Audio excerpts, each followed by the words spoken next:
तो हमारी तरह होइएगा मतलब क्या है कि आप हमारी भाषा को डेवलपमेंट कीजिए, हमारे जो लोकल लैंग्वेज है, हमारे जो लोकल कल्चर है उनको बढ़ावा दीजिए। तो देखिए ये भाषा, देखिए हम इस भाषा का हम 1000 बार बोलेंगे, हमको इस भाषा से कोई शिकायत नहीं है। उस भाषा का अपना क्षेत्र है, उस भाषा के लोगों का अपना इलाका है, अपना एक विशाल क्षेत्र है, वहाँ उस भाषा बोली जाए, हमें कोई शिकायत नहीं है। ये भाषा शुद्ध रूप से कोठा कुड़माली लैंग्वेज जो क्षेत्रीय भाषा बोली जाती है, इन भाषाओं का कोई वहाँ अस्तित्व नहीं है, बाहरी भाषाओं का। अगर कोई लोग यहाँ है तो उन्होंने जमीन यहाँ के लोगों का खरीदा है, तो जब यहाँ के लोगों का जमीन खरीदा है तो यहाँ की भाषा को सीखने में क्या आपत्ति है? जमीन आपका ले लिए तब मजा लगा, जब यहाँ के लोगों का जमीन आप खरीद लिए, दारू पिला के, मौत पिला के, मांस खिला के, तब मजा लगा कि आप झारखंडी का जमीन ले लिए। अब जब झारखंडी भाषा सीखने के बारी आ रहा है तो फिर अपना भाषा थोपिएगा। देखिए भाषा भाषा में टकराव होगा।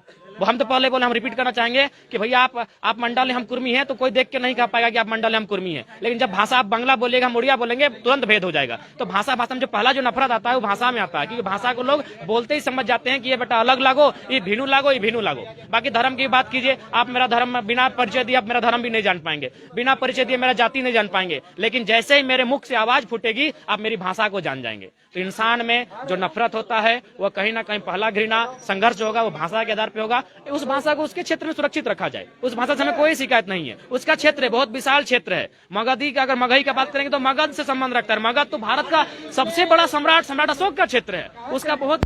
जयराम जी, विधायक की तरफ से क्या आश्वासन? विधायक जी का आश्वासन है कि ये भाई हम झारखंड का निर्माण ही झारखंडी के लिए हुआ है, मुख्यमंत्री से बात करेंगे और इसको निरस्त करने का काम करेंगे, इन भाषाओं को यहाँ नहीं। दूसरा बात, अच्छा एक बात बताइए, हम देखिए भैया कुछ दिन पहले मेरा अलग जैकेट था, हम आज नया जैकेट पहन लिए, इसमें टाइम नहीं लगता है। टोपी आज करिया है, कल लाल पहन लेंगे, टाइम नहीं लगता है। भाषा में टाइम लगता है। जब 5 साल पहले ये भाषा लोग था ही नहीं मेरा सरकारी कागज में, आज कहाँ से आ गया? तो साजिश है, सीधा साजिश है। 5 साल पहले जो जेएसएससी आई थी, रघुवर दास की पीरियड में जो जेएसएससी आई थी, उसमें ये लैंग्वेज था ही नहीं।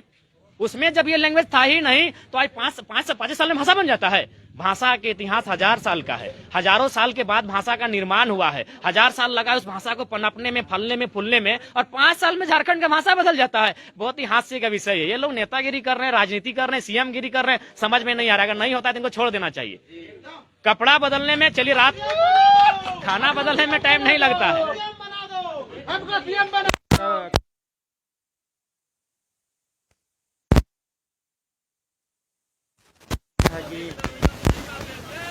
सबकी भाषा की अपनी अपनी भावना, बिल्कुल सबकी। देखिए भाषा उसकी माँ की भाषा होती है, सबकी भाषा है, सबकी भाषा का हम सम्मान करते हैं। लेकिन राजेश ठाकुर की इस बयान का कि इस क्षेत्र में जो भोजपुरी मगही को स्थापित किया जा रहा है ये यहाँ की भाषा है, पहला बात तो या तो उम्र से बड़े हैं, उनको पद बड़ा है, लेकिन नॉलेज नहीं है। नॉलेज उनके पास इसलिए नहीं है कि झारखंड का निर्माण ही हुआ था अलग स्थानीयता के कारण, अलग भौगोलिक स्थिति, अलग भाषा, अलग कल्चर के आधार पे झारखंड का निर्माण किया गया था। तो राजेश ठाकुर जी को झारखंड के कल्चर से कोई मालूम नहीं। अगर मालूम है तो उनको पूछिएगा ना कि भाई झारखंड माने निर्मल दा कौन थे, बिरसा मुंडा कौन थे, सिद्धू कानू कौन थे, उनको पूछिए। सिद्धू कानू के बारे में पूछिए, बिरसा मुंडा के बारे में डिटेल अगर वो बता देंगे वो हम लैंग्वेज को स्वीकार कर लेंगे। जो झारखंड के बारे में नहीं जानता है, झारखंडियों के बारे में नहीं जानता है, वो माइक में बड़का भाषण देने चलेगा? नहीं चलेगा श्रीमान। उनका अलग क्षेत्र है, उस क्षेत्र में फले फूले, हमारा अलग क्षेत्र है, और उसी के लिए राजेश ठाकुर भी बोकारो के रहने वाले हैं, पार्टी का प्रेशर होगा। रामेश्वर उरांव भी हमारे झारखंडी हैं, उनका ही एक कथन था, वो इस बात को थोड़ा ध्यान से सुनना चाहिए झारखंडी को। रामेश्वर उरांव उस समय कांग्रेस पार्टी के शायद प्रदेश अध्यक्ष थे। उनका बयान था कि बाहरी को दोना दो, कोना मत दो। दोना मतलब वो खाना मांगता है, खाना दे दो। बाहरी लोग अगर आए हैं, चाहे महाराष्ट्र से आया है, तमिलनाडु से आया है, अगर वे खाना लोग मांगते हैं तो तीनों टाइम दे दो। और हम लोग आदिवासी कल्चर के लोग हैं सर, अभी भी आइएगा, थोड़ा सा उदाहरण देंगे। आप एगो सर्वे कीजिए, आप किसी का घर जाइए, एगो भिखारी को भेजिए, कोई भी अगर देगा ना तो लोग डूबी में देगी, डूबी समझते हैं ना, कटोरी में देगी भिखारी को भीख मांगने को, और दूर से बोले दूर रहो। और हम लोग का घर आइए, हम लोग सूप में देते हैं। सूप का मतलब समझते हैं, सूप इतना बड़ा होता है। और रुके अभी हम लोग एक सेकेंड, हम लोग भिखारी को भीख भी सूप में देते हैं और प्रणाम करते हैं। और क्या सूप का क्या मतलब पता है? कि तोहू फल फूल, हमू फल बे फूल बे। और दूसरा घर जाइए, उन लोग डूबी में देता है, छी थू करके देता है, सर्वा दूर रहो। और हम लोग भिखारी को भी भीख सूप में देते हैं। तो हम लोग झारखंडी उस कल्चर के लोग हैं जिन्होंने हमेशा सबका सम्मान किया है, लेकिन अब सम्मान करते करते हमें को थूरिएगा तो ये बर्दाश्त नहीं करेंगे। इसीलिए रामेश्वर उरांव का जो कथन था, एक बार फिर से रिपीट करेंगे कि बाहरी को दोना दो, कोना नहीं। दोना का मतलब भोजन दो। कहीं का आदमी है, चूंकि मेरा झारखंड में आया है, उसको भोजन दो। कोना यानी जमीन मत दो। जमीन दोगे ये डोरा मांगता है, किसी भी गांव में जाइए यार, पूछे कि ये आदमी तो अमीर कैसे भेलो, वो एगो कहानी बताएगा कि ये आदमी तो एक दिन आया था, बोला कि हमरा एक खटिया इतना जमीन दे, वो खटिया ना है, बाद खटिया के डोरा, तो खटिया के डोरा पता हो गोटे सिजवान है ले, तो वही हाल हमारा हुआ है, कोना दिए हैं, आज हम लोग खुद लूट रहे हैं, मेरा अधिकार होना चाहिए। उसके बाद देखिए, हम अच्छा एक बात बताइए, कभी हम बोले कि हम 100% नौकरी हमको दे दीजिए, अच्छा बात है, कोई अगर बाहरी यूपी बिहार बंगाल के लोग भी यहाँ रहते हैं तो हम तो बोले उनको 15% दे दीजिए, 85 हम मांग रहे हैं, अगर कोई लोग रहते हैं तो उनको दीजिए ना 15%, कहाँ हम आपत्ति जताए हैं, बिना खतियान का दीजिए 15%, हम कहाँ आपत्ति जताए हैं। जो भाई लोग रहते हैं, मेरे भी बहुत सारे मित्र हैं जो बोलते हैं कि भाई हम लोग 50 साल से झारखंड में रहते हैं, हमने कब उसका विरोध किया है, लेकिन भाषा का विरोध इसलिए करेंगे क्योंकि एक भाषा दूसरी भाषा को नष्ट करती है। उदाहरण के लिए हड़प्पा सभ्यता पे थोड़ा बात करेंगे। हड़प्पा सभ्यता ने पूरा दुनिया में भारत का पहचान दिलाया। हड़प्पा सभ्यता, जिसको हम लोग सिंधु सभ्यता कहते हैं, इंग्लिश में इंडस सिविलाइजेशन कहते हैं, तो उस सभ्यता का अंत क्यों हुआ? एक सभ्यता का अंत दूसरे सभ्यता ने किया। इतिहासकार क्या कहते हैं कि हड़प्पा सभ्यता जो खत्म हुई, उसके बाद की सभ्यता ने उसको नष्ट कर दिया। तो उसी प्रकार ये जो भाषा सभ्यता का काम करती है, ये भाषा जो मेरे यहाँ आएगी हमको नष्ट करेगी, एकदम दावा है नष्ट करेगी। इसलिए भैया हम लोग आपका विरोध नहीं कर रहे हैं, आप अपने क्षेत्र में रहें, हम अपना बाउंड्री लगा रहे हैं, हमको खुद को बचाना है। खुद को नहीं बचाएंगे तो फिर हमारी अस्मिता मिट जाएगी, हमारी आने वाली पीढ़ी समाप्त हो जाएगी। लोगों का क्या आंदोलन? हमारे जितने भी जनप्रतिनिधि हैं उनके घर में इसी तरह एक एक दिन जाके धरना दिया जाएगा। उस धरना के माध्यम से हम लोग उन तक कहेंगे कि हमारी आवाज मुख्यमंत्री तक पहुंचाई जाए और जनभावना का सम्मान किया जाए। अगर नहीं होता है तो धनबाद बोकारो गांव-गांव जाइए और अपना सर्वे टीम को, चुनाव के टाइम में लोग तो बहुत सर्वे करते हैं न्यूज लेके, तो अभी सर्वे कीजिए और लोगों से पूछिए कि है तो भोजपुरी बच गया कि खौठा की कुरमाली, और एगो रिपोर्ट बनाइए। रिपोर्ट में अगर आता है अगर 10% लोग भी अगर भोजपुरी मगई में खड़ा हो जाते हैं तो हम लोग एकदम हंस के कहते हैं स्वीकार करें, लेकिन हाँ शर्त है, सर्वे गांव में होना चाहिए। शहर अतिक्रमण में बसता है, शहर दारू पिला के छीना गया है, शहर डरा धमका के शहर में घर बनाया गया है। अगर सर्वे हो भाषा का, गांव में हो, टुंडी के पहाड़ में हो, पारासंत पहाड़ में हो, आए कोई माइकल अलाद पारासंत पहाड़ में, वहां सर्वे करे और उससे पूछे कि ते भोजपुरी बच के हैं कि कुरमाली बच के हैं। आइए पारासंत पहाड़ में वो सर्वे कीजिए। अगर पारासंत पहाड़ में एक आदमी बोलता है कि हम भोजपुरी बजकते हैं तो एकदम हम लोग साइड हो जाएंगे, हम संविधान का सम्मान करेंगे, भोजपुरी झारखंड की भाषा होगी। लेकिन सर्वे कहाँ होगा? पारास्तंत पहाड़ में होगा। ये बोकारो खटाल में कीजिएगा, धनबाद का मैंने जहां अतिक्रमण हो गया वहां कीजिएगा सर्वे, नहीं मानेंगे। सर्वे गांव में होना चाहिए, शहर अतिक्रमण में बसता है, शहर में सर्वे नहीं होगा श्रीमान। आइए पारास्तंत पहाड़ में अगर एक भी व्यक्ति का दिल से आवाज आता है कि ये हमारी मातृभाषा है, हम स्वीकारेंगे। पुनः रिपीट करेंगे, अगर भोजपुरी मगही बोलने वाले लोग यहाँ बसते हैं तो उनसे सर्वे कीजिए कि आप कब से बसते हैं, कैसे बसते हैं, ये जमीन जिसमें बसते हैं किसका है। वो जमीन यहाँ के उस व्यक्ति का होगा जिसको मुख्यतः 50% लोग दारू पिला के लिए होंगे। ये कड़वी सच्चाई है, एकदम कड़वी सच्चाई है, छाती ठोंक के कहते हैं 50% लोगों ने दारू पिला के जमीन का लेने का काम किया होगा। तो जब आपने दारू पिला के छीन के हमारी जमीन के ले ली तो भाषा सीखने में क्या दिक्कत हो? भाषा सीख जो, विवादे खत्म हो। आप जब मेरा जमीन ले सके तो मेरा भाषा को स्वीकार कर लीजिए, विवाद खत्म है। और हम तो बात करते हैं 85 की बात की, हम तो कभी 100% की बात नहीं की है कि हमको 100% रोजगार झारखंडी का होना चाहिए। हम तो सम्मान करते हैं संविधान का। हम 85% की बात करते हैं, 85% नौकरी झारखंडियों की होनी चाहिए, 15% आप रखिए जहाँ के लोग आए हैं, हमें तो आपत्ति नहीं है। हम तो हमेशा वसुधैव कुटुंबकम की भावना से चलते हैं। लेकिन अब आप वही कीजिएगा। अभी देखिए रमाकुंडा का 20 आदमी खड़ा है, क्या मैटर है पता है?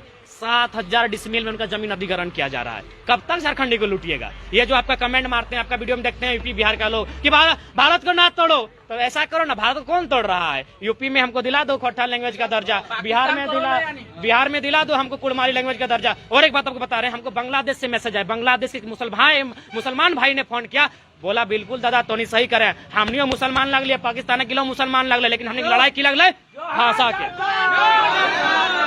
आप उस दिन जो आपका वीडियो वायरल हुआ उसके बाद हम सच्चाई बता रहे हैं। हमको बांग्लादेश के एक मुसलमान ने फोन किया और उसने कहा भाई हम भी इस भाषा का समर्थन करते हैं, क्योंकि पाकिस्तान वाला लोग भी मुसलमान था, बांग्लादेश में मुसलमान रहता है, लेकिन हमने अलग क्यों किया? बांग्ला और उर्दू के आधार पे। क्या वो लोग उर्दू बच के, हम लोग बांग्ला बचकेंगे?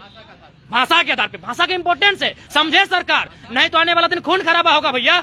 भाषा का इंपोर्टेंस है। वो मुसलमान था, मुसलमान ने मुसलमान से संघर्ष किया है भाषा के लिए, पाकिस्तान उर्दू के लिए, बांग्लादेश बांग्ला के लिए। तो सरकार समझे, अरे भाई लोग क्या कर रहा है यार? पढ़ा लिखा लोग गया है कि अंगूठा छाप लोग गया है? हाँ, ये लोग काजू बादाम खा के गया है कि मैंने अरे माड़ा भात ठीक है, अच्छा बात है, माड़ भात खा गया है, नहीं खाया इन लोग का? इन लोग समझ रहा है कि नहीं समझ रहा? झारखंड को कहाँ झोंक रहा है? झारखंड को इन लोग आग में, नरक की आग में झोंक रहा है इन लोग। हमारे जो जनप्रतिनिधि हैं झारखंड को नफरत की आग में झोंक रहे हैं। बिल्कुल नफरत होगा, भाषा भाषा से टकराएगी। इसीलिए ये दौर समझौता का है, शांति का दौर है, युद्ध का नहीं। बुद्ध का टाइम है तो बुद्ध का टाइम तभी होगा जब सबके लिए अपना अपना क्षेत्र सुरक्षित किया जाए। अच्छा एक बात बताइए, दो भाई में जब जमीन का बंटवारा होता है तो क्या बड़ा भाई क्या बोलता है, अपन बहु कह दबी हमारे घर काम कर दे तो सजता है। तो जब बंटवारा हो चुका है राज्य का तो वो लोग हमारा यहाँ क्यों टांग पसार रहे भैया, बाहरी लोग हमारा यहाँ क्यों टांग पसार रहा है। हाँ, जो लोग यहाँ छूट गए हैं उनको बोले 85 में जो 15% बच रहा है उसमें वे लोग अपना दावा करें। देखिए ये सीधा जो है ना, अब देखिए और को क्या कम है कि जो यहाँ से 10 और 12 करेगा। अरे तो 10 आज भी कोई करेगा, 12 कल भी कोई करेगा। ये सीधा दरवाजा खोल दिया है कि बाहरी जब तक झारखंड में आने का मन करे आइए, मजा कीजिए, कुटिए पीटिए और जाइए। ये तो कभी भी होगा। सबका यहाँ किसी का मौसी घर है, किसी का मामा घर है, किसी का नानी घर है, किसी का भौजी घर है, तो कोई भी आएगा। गुजरात से आएगा, यूपी से आएगा, महाराष्ट्र से आएगा, बिहार से आएगा, बंगाल से आएगा, सिक्किम से आएगा, असम से आएगा, हर जगह से लोग यहाँ पे आएंगे और आके क्या करेंगे, 10 यहाँ से पास किए, 12 पास किए, यहाँ के लोगों का अधिकार को छीनने का काम करेंगे। इसलिए हम यही कहेंगे, भारत संवैधानिक देश है, राज्यों की अलग पहचान। अच्छा एक बात बताइए, यदि हम कहते हैं कि नरेंद्र मोदी गुजराती हैं तो क्या देशद्रोही है? नहीं ना भैया, क्योंकि गुजराती पहचान है, हमारी नागरिकता अलग है। इंडियन, ये जो इंडियन है ये मेरी सिटीजनशिप है, ये हमारी नागरिकता है। लेकिन झारखंड ये मेरी आइडेंटिटी है, मेरी पहचान है। इस चीज को समझना होगा। जिस तरह मोदी जी की पहचान गुजराती होना है, वे देश के प्रधानमंत्री होने के बाद भी गुजराती हैं, ठीक उसी प्रकार हम झारखंडी हैं। तो इस बात को समझना होगा। मैं तो कहता हूँ, जो अपने आप को बुद्धिजीवी कहते हैं, विवेकवान कहते हैं, राजनीति के ज्ञानी कहते हैं, मैं एक छोटा सा बच्चा हूँ, हमको ठीक से राजनीति का पूरा लिखने भी नहीं आता है, लेकिन हम उसको डिबेट में चुनौती देते हैं, हम चैलेंज करते हैं, आइए भाषा और झारखंडियत पर डिबेट करें, हम तैयार हैं। राजेश ठाकुर में साहस है तो आइए एक दिन हम लोग, आपका चैनल रहेगा, आप ही का चैनल रहेगा, उधर से राजेश ठाकुर का सवाल होगा, इधर से मेरा सवाल होगा, और इतिहास, भूगोल, कल्चर, हर चीज का सवाल होगा। अगर हम 1 मिनट भी चुप हो गए, हम इतने लोगों का प्रतिनिधित्व करते हैं, हालांकि प्रतिनिधित्व हम सब मिलकर कर रहे हैं, लेकिन हम 1 सेकंड नहीं बोलना चाहिए। अगर राजेश ठाकुर हमको अगर बहस में 1 मिनट भी चुप करा दिया तो राज ठाकुर जो बोलेगा हम स्वीकार करेंगे। 1 मिनट सोनाटा घड़ी में देखे या चमटी में देखे, किसी घड़ी में देखकर या मोबाइल में 1 मिनट का 60 सेकंड तक राजेश ठाकुर हमको डिबेट में चुप करा देता है तो हम स्वीकार करेंगे, जो कहेगा हम स्वीकार करेंगे। भैया ऐसे बोलने से नहीं होता है। झारखंड हमने बहुत मेहनत से लिया है। और एक बात बता दें, हम एक शहीद का बेटा है, दर्द को हम जानते हैं कैसे झारखंड लिए हैं। मेरा बाप यहाँ 3 बार यहाँ जो लाठी पुलिस के पड़ा था ना गुरु, यहाँ खून मेरा बाप का पजामा होते, यहाँ पैंट होते पजामा तक बहा था। रात 12 बजे एंट्री हुआ ना तो हमारा घर का आदमी एक ही लाइन बोला, अरे ना लड़ा तो झारखंड खातिर। मेरा बाप का ये उत्तर था, हम रहे या ना रहे, झारखंड सलामत रहना चाहिए। तो हम भी शहीद का बेटा है, हम देखे हैं, हम करीब से देखे हैं। राजेश ठाकुर क्या जानता है, और राजेश ठाकुर क्या जाना है, वो घंटा जाना है कि कैसे झारखंड ले लिए।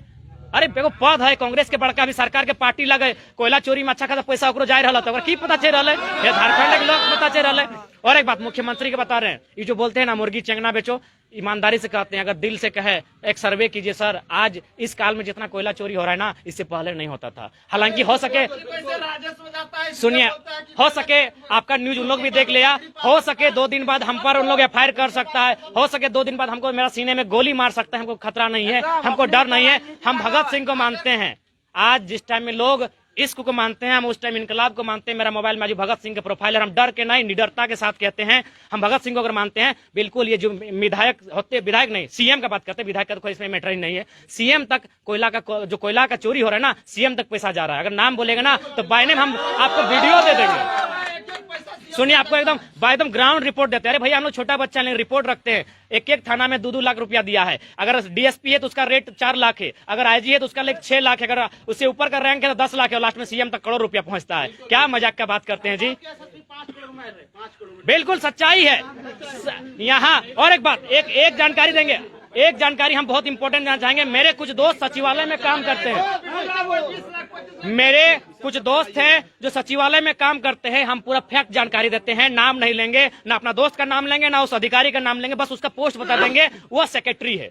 सेक्रेटरी भी बहुत प्रकार का होता है, हम डायरेक्ट नहीं बोलेंगे कौन सेक्रेटरी है, वो सचिव है। पता है बीजेपी सरकार जब थी तो उसका ट्रांसफर, उसको हटाने जा रहे थे झारखंड से, उसने एक रात में 600 करोड़ रुपया एक रात में बीजेपी का हाई कमान को देने का काम किया था। ये 600 करोड़ एक किसने, सेक्रेटरी ने, IAS अधिकारी ने। तो झारखंड को है ना सरकार, इन लोग पूरा लूट के जाएगा, बर्बाद करके जाएगा, मरा के जाएगा, तो एकदम तबाह करके लोग झारखंड को जाएगा। और फिर वही हम लोग अपना ही गांव में कटोरा लेके घूमेंगे। तो सीधा सा बात है, भाषा होते हुए हम लोग हमारी पहचान है, मूल पहचान है खतियान। अच्छा एक बात बताइए, अगर खतियान की बात करना गुनाह है, अगर खतियान की बात करना गुनाह है, अगर खतियान की जो बात करते हैं वो गुनहगार है, उसको सजा होनी चाहिए, तो पहली सजा हेमंत सोरेन को होनी चाहिए। चुनाव का मैनिफेस्टो में खतियान की बात उन्होंने की थी, तो जाइए पहली सजा उनकी होनी चाहिए, सबसे पहला, और उसी के आधार पर उनको वोट मिला था। हम स्वीकार करते, हम पूरा निष्ठापूर्वक स्वीकार करते कि हमने जेएमएम को वोट दिया था, मेरा पूरा परिवार ने, मेरे पूरे गांव ने वोट दिया था, और हम बोले थे कि ना झारखंडियत के बात लगो, झारखंडी के बात लगो। अगर हेमंत बाबू जीतो तो झारखंडी के बात बेतो, स्थानीय लोग के बात हो, आदिवासी मजबूत बेतो, मूलवासी मजबूत बेतो। लेकिन ले दे के फिर परिणाम हो मजा से हो।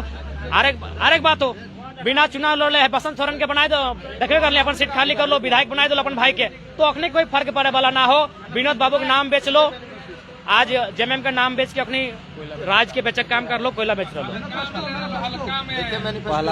मैनिफेस्टो, पहला मैनिफेस्टो।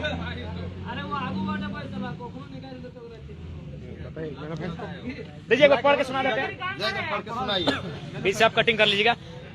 स्थानीय नीति बदलने की बात है झामुमो का प्रमुख एजेंडा। पहला पॉइंट है स्थानीय नीति और नियोजन नीति बदलेंगे। स्थानीय नीति थोड़ा सा हम एक्सप्लेन कर देते हैं। स्थानीय नीति का मतलब है 1985 में रघुवर दास ने 1985 का बात किया, उसको बदलने का बात है, उसको बदलने का बात है, सीधा 1932 का बात है। अरे नहीं तो झारखंडी लोग ये भी बोलता है कि 52 लगा दो ना भाई, आजादी का बात कर रहे हैं तो 52 लगा दो, आजाद भारत का बात करते तो 52 को लगा दो। उसके बाद क्या था, नियोजन नीति, जो 13 जिला 11 जिला था उसको भी। उसके बाद था कि स्थानीय झारखंड। देखिए हम तो 85 बोल रहे थे, हमारा सीएम बोल रहे 75, हम 75 में भी संतुष्ट है। यानी हम लोग झारखंडी 75 लेंगे, 25 बाहरी को दीजिए, हम लोग अभी भी स्वीकार रहे हैं, हम कोई नफरत नहीं फैला रहे हैं। 25% देखिए मेरे सीएम कह रहे हैं कि हम लोग 75% लोकल होगा, 25% बाहरी लोग जो रहते हैं यूपी, बलिया, छपरा, आरा, जहां से रहते हैं कोई दिक्कत नहीं है, 25% में स्वीकार है। हम संविधान की बात करते हैं, तो इसलिए कहीं ना क्या संदेश है? अंतिम संदेश आने वाली पीढ़ी को, गांव में रहने वाले माताओं को, बहनों को यही संदेश है तो कि लड़ाई में हमने साथ दे, ये लड़ाई हमने के ना पूरा झारखंड के लड़ाई लगो। आज अगर लड़ाई हमने पिछड़ गेलो, आज अगर हमने लड़ाई हमने टूट गेलो, कमजोर भई गेलो, तो निसंदेह तो आने वाला पीढ़ी गुलाम बजे, तो हमने गुलाम भई जबो, हमने के डर डर के जिंदगी जिए तो